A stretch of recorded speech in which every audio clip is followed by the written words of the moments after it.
Okay guys, so I just wanted to do a quick video about this 2003 Dodge Ram. This is a single cab, but basically I bought this truck and the seat was fully reclined. It wouldn't go back up, couldn't figure it out, messed with it, pushed the seat up and down, wouldn't work. So what I did is I took the seat out. You have to take off both sides. So here, and then up front there's two, there and there. But you have to do it on the other side as well, right? And so once that happens and you can lift it forward, you have to gain access to these. You can probably do it without taking the seat off, but it was hard for me to get to the other side. But there's four. They just have little nuts. I forget the size. Maybe I can show you guys to help you out. Oh shoot, where is it? Here it is. It was a 1/2 inch nut on mine.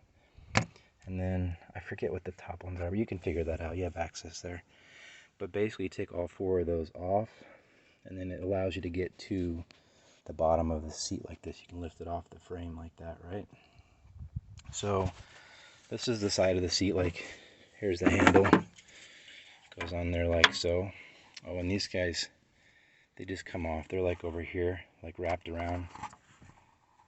They're wrapped around this thing, right? So you can peel it off, and you have to take off. There's like 3 screws. One there, one there, one there for this bracket right here. That allows that to come loose so you can separate. And then there's a little thingamajigger back here. You gotta disconnect the battery. If you don't, you could get a check engine light, or sorry, not check engine light, but a airbag light. So disconnect the battery. But what you guys are here for. So when you pull this lever on the side of your seat, what it does is it basically has a plastic piece that goes back there like this. It's behind there, okay? And it goes like this, right? And attached to it is a cable. There's 2 cables. Cable 1, cable 2, okay? And what that does is it pulls this in on both sides. Right here, see? This one goes easy. Boom, boom, boom. This one was jacked up. So it kind of moves now. Not the best, but it does. It was jammed up. So I used PV Blaster, made kind of a mess. Get a lot of rags so you don't make a mess in your truck. And I put it in there, put it upside down, put it through there. You see PV Blaster everywhere. I mean, I like went to town on this thing, right? And basically what I did is I stuck a screwdriver down in there with this guy here. And careful, because this thing will snap off. It's really thin metal. Mine was already starting to bend. It was actually bent all the way back to where it was like that, touching that. So I bent it back slightly so it would have action again, right? But be careful, because that will snap off right there, and you got to buy this whole thing, and these pins got to come out. It's a big mess, so don't do that. Be careful.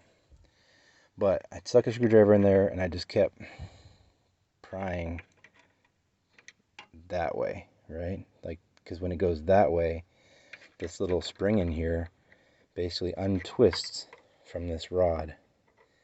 And when it twists, it allows the rod to slide, because the spring has tension on the rod, so it's a tension thing. So that thing right there, when it goes forward, you can kind of see in there. Where's the little thingy bubbers? Get in there. Come on. Where are you at? I don't know if you can see it, but right in there. Zoom in, camera. Anyways, there's 2 little ends of the spring, right? So that is basically pushing the spring that way. And that allows the spring to take tension off the rod, and then the rod moves, right? So the rod goes in and out of that compressed spring on both sides. That's what it does over here too. This side was totally cool. It was great, no problems. This side was jacked up. And it was seized up, and people kept trying to move it and bent this little guy in. So I bent it back, very carefully with a flathead screwdriver, and then just work that sucker until it moved again. And it moves. It moved a little bit before, but the action going that way is what you need, and it wasn't doing it, but it is now. So I also gave it a couple whacks of the hammer there. I went bam, bam, bam. You can see I hit there a couple times. Bam, bam, bam, bam, bam, bam. And then I got underneath here with this guy here and went bam, bam, bam, bam with my old Harbor Freight quality hammer. Busted up here, right? Bam, bam, bam, as hard as I could. And I just kept going at it, and it didn't move with that, but I knew that I could loosen any rust or debris that might be on there. We're in Hawaii, so there's a lot of rust, so I figured maybe the spring is like welded itself to the rod with rust. So I used that PB blaster up in there and banged around a little bit, and I just got lucky. I mean, you may have to replace this. You can find it on eBay. I've seen it for like $100. Basically just this, and you gotta take this pin out right here. You just bang that pin out, and then bang that pin out, and then bang that pin out, right? And then you can get the whole thing out. But I didn't want to have to go through all that, so you just massage it good, and it worked out. So got everything done. I'm gonna put this bugger back together and go to bed. Sorry for the late night video. I know it's dark, but I figured someone out there in the world needed this information, because I looked for it, I couldn't find it. So hopefully this helps you out. Fix your truck, allows you to recline your truck. Yeah, thanks for watching. If this video helped you out, do me a favor, hit subscribe, man. Hit that like button. That helps me out, so I'd appreciate it. Thanks, guys. Talk to you later.